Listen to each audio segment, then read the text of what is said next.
Assalamualaikum warahmatullahi wabarakatuh. Selamat sore. Selamat sore. Puji syukur kita panjat kehadirat Tuhan Yang Maha Esa, karena pada hari ini kita dapat berkumpul untuk mengikuti kegiatan debat dengan tema problem MBG atau makanan bergizi gratis antara anak mendapat gizi versus pejabat korupsi. Jadi perkenalkan saya Ignacio Kampu selaku moderator yang akan memandu jalannya debat pada kesempatan hari ini. Jadi sebelum kita memasuki sesi debat, izinkan saya memberikan sedikit penjelasan mengenai tema yang akan kita bahas pada hari ini. Jadi program MBG atau makanan bergizi gratis merupakan salah satu program yang bertujuan membantu pemenuhan gizi anak-anak Indonesia, terutama para pelajar. Program ini dianggap penting karena masih banyak anak yang mengalami kekurangan gizi dan membutuhkan dukungan makanan sehat agar dapat tumbuh dan belajar lebih baik. Dengan adanya program ini, diharapkan kualitas kesehatan dan pendidikan anak Indonesia dapat meningkat. Namun di balik tujuan tersebut muncul berbagai permasalahan yang menjadi perhatian masyarakat. Salah satunya adalah kekhawatiran terhadap penyalahgunaan anggaran dan praktik korupsi oleh oknum tertentu. Banyak pihak menilai bahwa dana yang seharusnya digunakan untuk kesejahteraan anak justru dapat disalahgunakan apabila pengawasannya tidak dilakukan dengan baik. Oleh karena itu, tema ini menjadi menarik untuk diperdebatkan karena membahas dua sisi yang berbeda. Di satu sisi, program ini dapat membantu kebutuhan gizi anak-anak, tetapi di sisi lain terdapat risiko korupsi yang dapat menghambat tujuan program tersebut. Baik, selanjutnya saya akan memperkenalkan kedua tim debat pada hari ini. Di sisi kiri saya, tim kontra. Saya silakan untuk memperkenalkan diri terlebih dahulu. Moderator, saya akan Sumardi Jahat selaku tim kontra dalam debat ini. Baik, terima kasih. Selanjutnya di sisi kanan saya, tim pro. Saya persilakan waktu untuk memperkenalkan diri terlebih dahulu. Terima kasih kepada moderator atas kesempatan dan juga yang menghormati karena mungkin saya perkenalkan saya Naldi, akan berpikir dari teman tim kontra. Baik, terima kasih atas perkenalan dari kedua tim. Jadi sebelum debat dimulai, saya akan membacakan tata tertib dalam debat pada hari ini. Yang pertama itu, setiap tim diberikan kesempatan berbicara sesuai waktu yang telah ditentukan. Yang kedua itu, peserta debat diharapkan menyampaikan pendapat dengan sopan dan menghargai lawan debat. Yang ketiga itu, tidak diperkenankan memotong pembicaraan tim lain. Yang keempat itu, debat dilaksanakan secara tertib dan kondusif.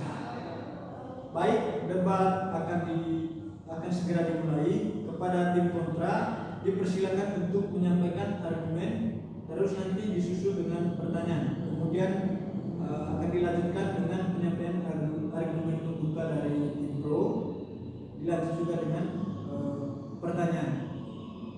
Untuk tim kontra saya persilakan untuk menyampaikan argumen. Oke, baik, terima kasih kepada moderator. Saya sampaikan, jadi menarik sekali kita tema debat kita pada hari dengan MBG. Jadi di sini saya ingin menyampaikan alasan tadi kepada tim pro. Jadi mari kita bedah secara jujur. Nah, kebijakan MBG ini menelan anggaran negara yang sangat masif. Nah, dalam perspektif filsafat Pancasila, terutama pada sila ketiga Persatuan Indonesia dan sila kelima keadilan sosial, itu mensyaratkan pemanfaatan dana negara itu secara efisien dan tepat sasaran demi kemaslahatan publik.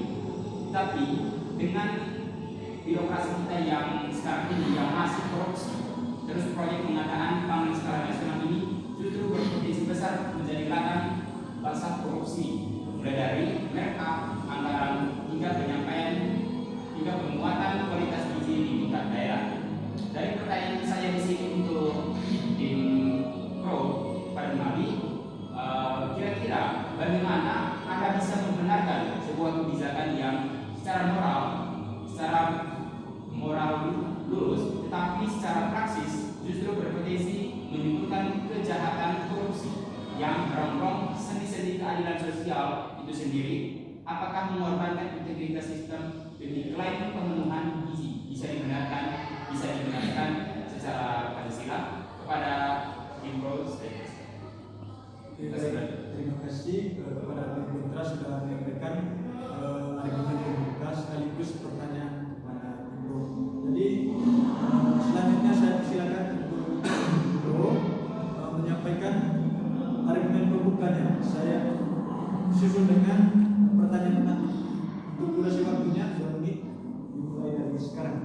Oke, terima kasih kepada rekan berpikir saya, saudara Andi, yang telah melontarkan argumen yang sangat luar biasa terkait topik kita pada siang ini. Ada beberapa argumen yang sangat-sangat perlu kita dengar. Yang pertama itu ada 2 poin yang memang menjadi landasan argumen saya ini. Yang pertama itu kalau saya mendengar argumen yang telah dilontarkan tadi, yang pertama itu terkait anggaran besar ya, dan yang kedua itu terkait korupsi. Nah, menurut saya itu argumen ini sangat-sangat perlu didengar oleh publik. Karena apa? Yang perlu kita garis bawahi dan perlu kita dengar bahwa dalam negara demokrasi itu tidak berbicara terkait efisiensi anggaran. Dalam negara demokrasi itu berbicara bagaimana kita berpartisipasi dan bagaimana kebijakan itu harus bisa kena kepada sasaran dan rakyat itu mendapatkan dan merasakan bahwa ini loh kebijakan dari pemerintah. Nah, kalau kita tekankan di sini bahwa dalam negara demokrasi itu berbicara partisipasi, bukan berbicara terkait efisiensi anggaran. Itu argumen pertama. Dan argumen kedua terkait birokrasi yang berpotensi korupsi. Nah, terkait potensi ini, yang kita perang bukan kita berpikir MPG-nya. Kalau penjabat yang korupsi atau birokrasi yang korupsi, jadi perangnya di sini bukan kita berhentikan MPG-nya, tapi yang kita perang di sini adalah kebijakan hukum.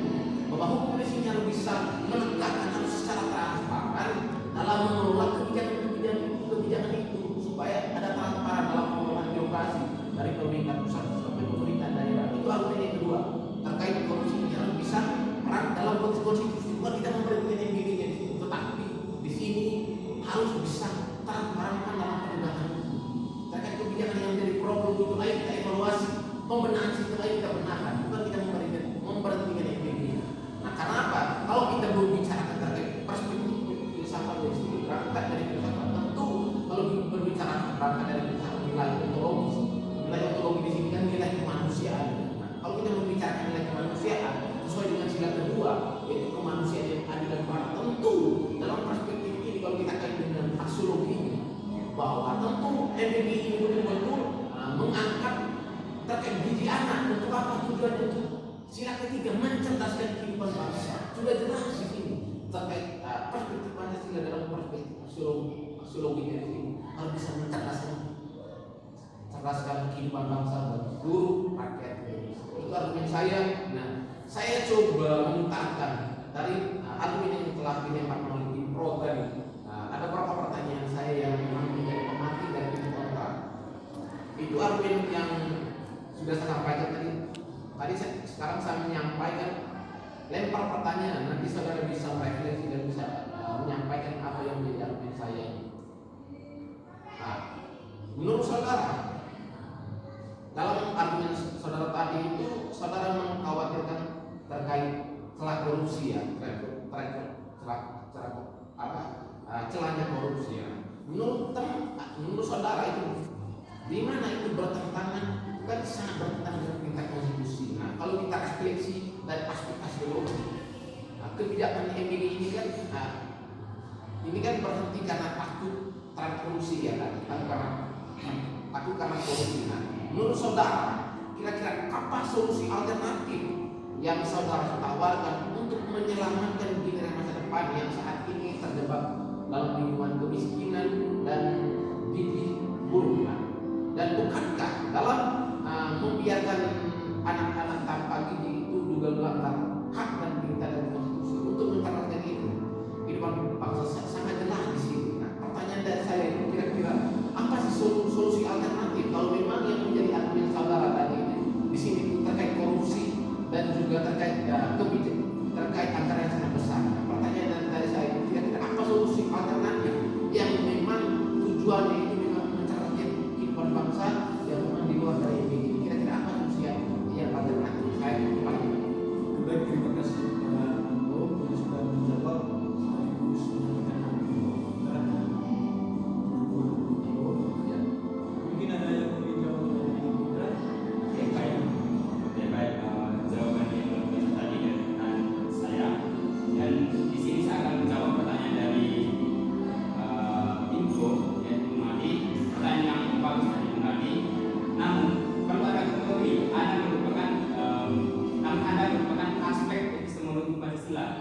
bagaimana cara mencapai tujuan yang benar dengan jalan yang benar pula.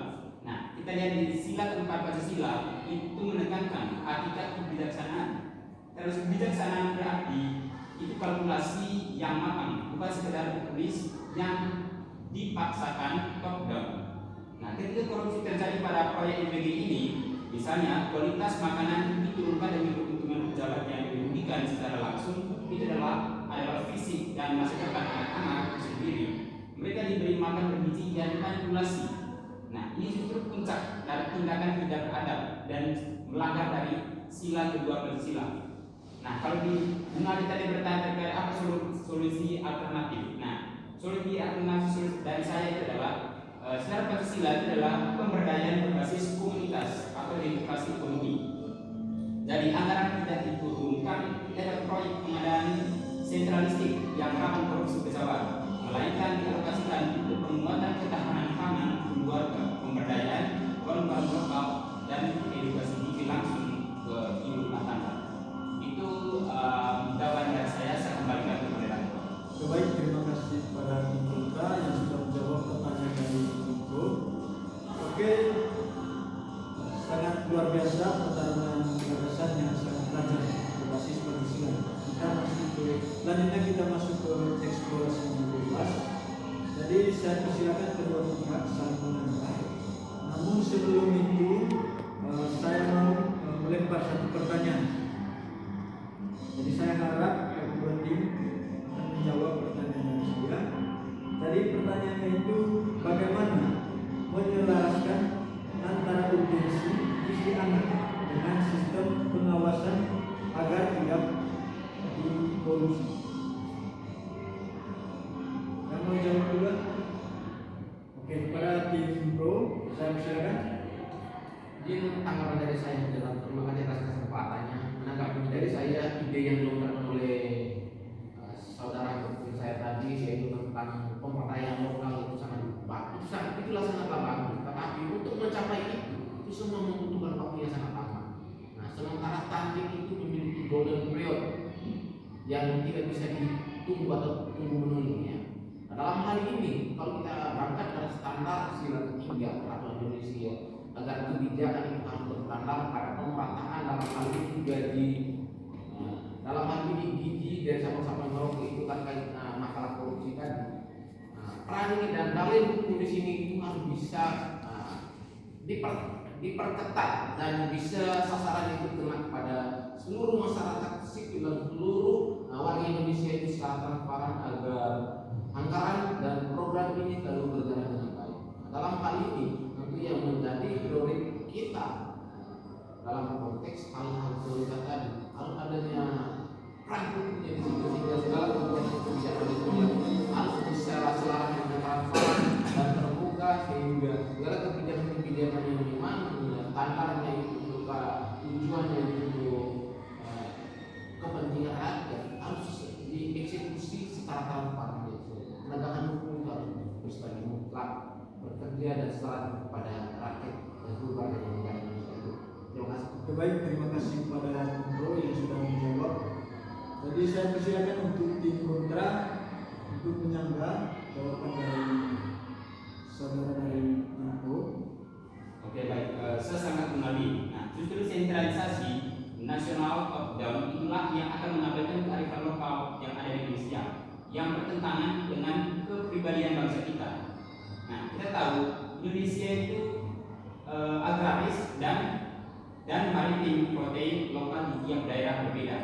Nah, mengapa harus dipaksakan melalui satu pintu anggaran pusat jika bukan untuk kepentingan akumulasi proyek birokrasi? Nah, korupsi di Indonesia itu seringkali terjadi seringkali terjadi justru karena sistemnya terlalu sentralistik dan nilai proyeknya itu terlalu fantastik sehingga memicu keserakahan pejabat yang secara total mengkhianati sila pertama Pancasila, yaitu ketuhanan yang Maha Esa dalam hal moralitas publik. Nah, kita juga lihat akhirnya banyak di media sosial terkait kasus korupsi di dapur MBG ini. Itu terjadi karena banyak celah melalui proyek MBG ini untuk pada koruptor yang sifatnya itu sangat mementingkan diri sendiri dibanding dengan kepentingan anak-anak yang seharusnya menjadi sasaran dari proyek ini. Saya kembalikan kepada. Baik, terima kasih kepada tim kontra yang sudah menyanggah. Jadi selanjutnya saya memberikan waktu kepada tim pro untuk menghadapi jawaban dari tim kontra. Oke, terima kasih. Jadi begini rekan berpikir saya, kalau kita lihat secara transparan begini, program MBG ini itu sangat bagus untuk diimplementasikan dan diaktualisasikan. Karena apa? Karena sasarannya ini lebih kepada meningkat UMKM lokal. Nilai gotong royong di sini itu sangat melekat. Itu sesuai dengan nilai Pancasila yang dipres oleh Soekarno menjadi Pancasila itu sangat berperan di sini. Oleh karena itu hal-hal yang semacam ini yang kita harus konkretkan bahwa dalam konteks mengeksekusi kebijakan ini yang perlu kita harus bahwa di sini bahwa kebijakan ini sangat mengangkat UMK lokal sehingga apa? Sehingga konteks berpartisipasi dan konteks saling memutus di sini antara warga menjangkau warga di sini sangat dibutuhkan. Karena apa? UMK lokal itu sangat membutuhkan secara customer sehingga dalam konteks ekonomi itu sangat meningkat di sini. Karena apa? Seluruh kebutuhan pasar itu sangat dibutuhkan dengan keinginan yang dibutuhkan mulai dari kebutuhan primer, sekunder dan tersier. Kalau kita melihat tadi dari argumen yang telah dilemparkan, dari saya kita menginginkan bahwa yang perlu kita inginkan dari tiap warga negara dalam kebijakan dilontarkan oleh pemerintah kepada ruangan publik, yang perlu kita ingin di sini adalah harus ada namanya political will. Apa itu political will? Political will di sini itu harus ada namanya semangat dari seluruh warga negara, dari seluruh rakyat Indonesia, dari seluruh anak muda Indonesia untuk menciptakan yang memang semangat menciptakan sebuah perubahan yang sangat eksklusif, yang menciptakan perubahan yang sangat luas sehingga tepat pada sasaran terkait kebijakan harus bisa tepat pada sasaran dalam artian memenuhi kebutuhan gizi anak dan memenuhi kebutuhan gizi dan seluruh warga negara Indonesia sehingga kebijakan ini bukan hanya sebatas dibaca dan bukan hanya sebatas menjadi teori dan juga kepentingan politik, tapi kebijakan ini memang betul-betul mengangkat gizi dan memperbaiki gizi dan mempersiapkan generasi emas 2045 ini bukan hanya sebagai wacana, karena ini langkah dari pemerintah, langkah yang terbaik untuk mempersiapkan generasi, bukan hanya kita mempersiapkan terkait dengan pengetahuan tetapi memperbaiki gizi di sini sangat penting untuk memperbaiki gizi. Ya, sekian argumen saya kembalikan. Oke, baik, terima kasih kepada Ibu yang sudah menjawab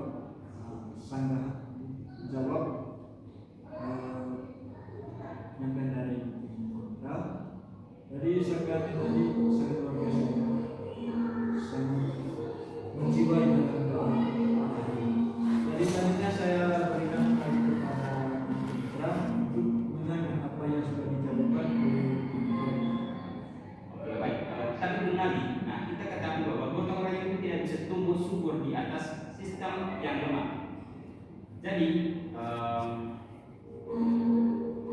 selalu ada instrumen hukum kita itu belum mampu memberikan efek jerah yang mutlak bagi koruptor anggaran publik, maka program semasif apapun itu akan berakhir sebagai komoditas politik dan rencana korupsi. Peran sebuah bangsa pada sila kedua itu dinilai dari bagaimana dia memulai integritasnya, bukan sekedar membagikan makanan gratis, namun membiarkan moralitas pejabatnya itu melakukan tindakan koruptor.